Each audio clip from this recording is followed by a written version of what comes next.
मेरे गुरु हैं, इसलिए मैं गुरु से मिलने आया था। वो उसको जी का ही सबसे ज्यादा 24 घंटे चलाता है, वो राहुल जी चलाते हैं। और मैं सोचता हूँ कि उनको अध्यक्ष बनना चाहिए।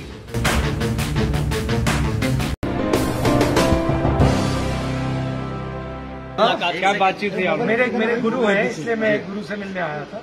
बहुत सीखा हूँ मैं शरद यादव जी से, बहुत अच्छे लगते हैं मुझे।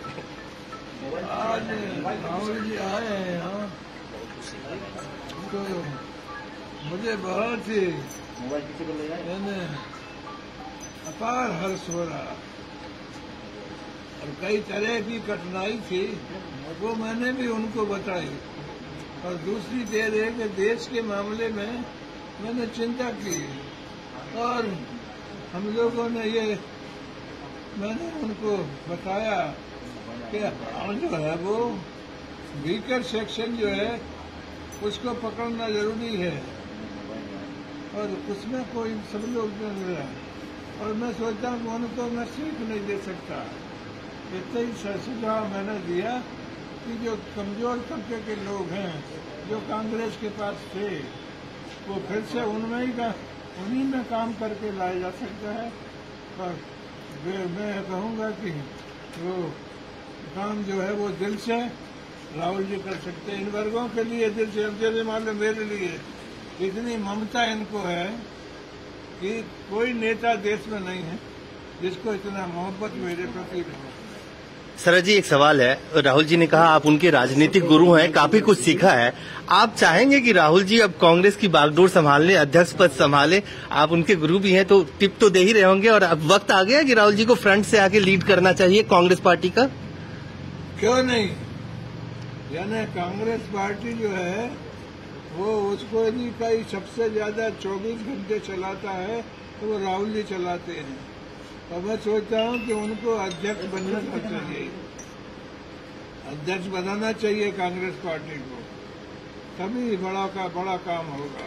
राहुल जी आप अपने राजनीतिक गुरु की सलाह को आप मानेंगे और आने वाले वक्त में आप ये जिम्मेदारी लेंगे? देखने की बात है, मगर आज जो यादव जी ने कहा उससे मैं सहमत हूँ कि देश की हालत बहुत खराब है, नफरत फैलाई जा रही है और देश को बांटा जा रहा है।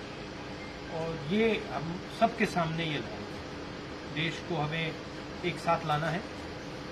एक बार फिर भाईचारा जो हमारा इतिहास है, हमारी हिस्ट्री है, उस पथ पर फिर से चलना है। मगर मैं फिर से दोहराना चाहता हूँ कि शरद यादव जी बीमार हुए जी, काफी लंबे समय से बीमार थे। और मैं बहुत खुश हूँ कि फाइटिंग फिट हैं और देखिए मुस्कुरा रहे हैं, तो ये मुझे बहुत अच्छा लगा जी। और फिर से इन्होंने मुझे राजनीति के बारे में बहुत सिखाया। क्या आपको लगता है राहुल जी? मेरी एक बार इनके साथ मैं गाड़ी में बैठा, हमारा शायद आंध्रा में प्रोग्राम था, तो उसके बाद मैं 3 घंटे गाड़ी में शरद यादव जी के साथ था। शरद यादव जी ने जो मुझे 3 घंटे में बताया हिंदुस्तान की राजनीति के बारे में, वो मैं कभी भूल ही नहीं सकता। तो इस प्रकार से थोड़ा सा कर सकते। क्या आपको लगता है कि आज के समय में सारे पुराने समाजवादी नेताओं को एक साथ आने की जरूरत है?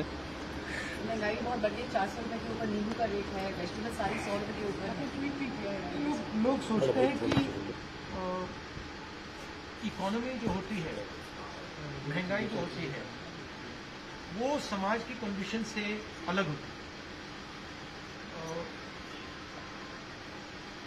जिस देश में हार्मनी नहीं होती, शांति नहीं होती, उस देश में महंगाई बढ़ेगी, उस देश में नफरत बढ़ेगी, इकोनॉमी चल ही नहीं सकती है, रोजगार मिल नहीं सकता। अगर देश को मजबूत बनाना है तो सबसे जरूरी चीज शांति, हार्मनी ये है। तो बीजेपी के लोग सोचते हैं कि नफरत फैलाकर, लोगों को डराकर, लोगों को मारकर इंडिया की, हिंदुस्तान की इकोनॉमी को स्ट्रेंथन किया जा सकता है, गलत फहमी है। राहुल जी, आप लगातार ये कहते रहे हैं कि इकोनॉमी कोलैप्स होने वाली मौजूदा वक्त की सरकार में।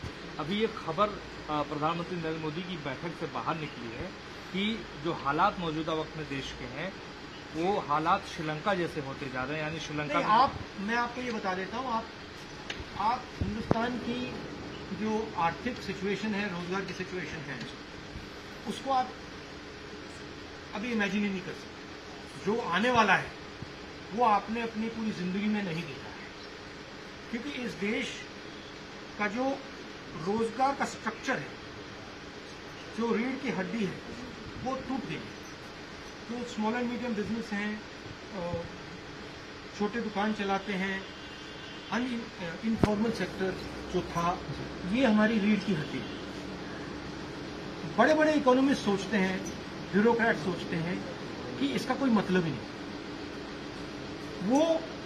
वो दूसरे देशों को देखकर अपना प्लान बनाते हैं। जैसे प्रधानमंत्री के माइंड में है कि भैया देखो साउथ कोरिया ने क्या किया, हमें भी करना चाहिए। वो बाहर देखते हैं और फिर कहते हैं हाँ हमें वैसे बनना है। और उस प्रकार से काम नहीं हो सकता। हमें सबसे पहले ये पहचानना है कि हम हैं क्या और यहां क्या चलता है। तो ये रीढ़ की हड्डी जो इन्होंने तोड़ी है, इसका रिजल्ट अगले 2, 3, 4 साल में आएगा। देश दुनिया की ताज़ा तरीन खबरों से रूबरू होने के लिए सब्सक्राइब कीजिए आपका अपना चैनल NDTV भारत।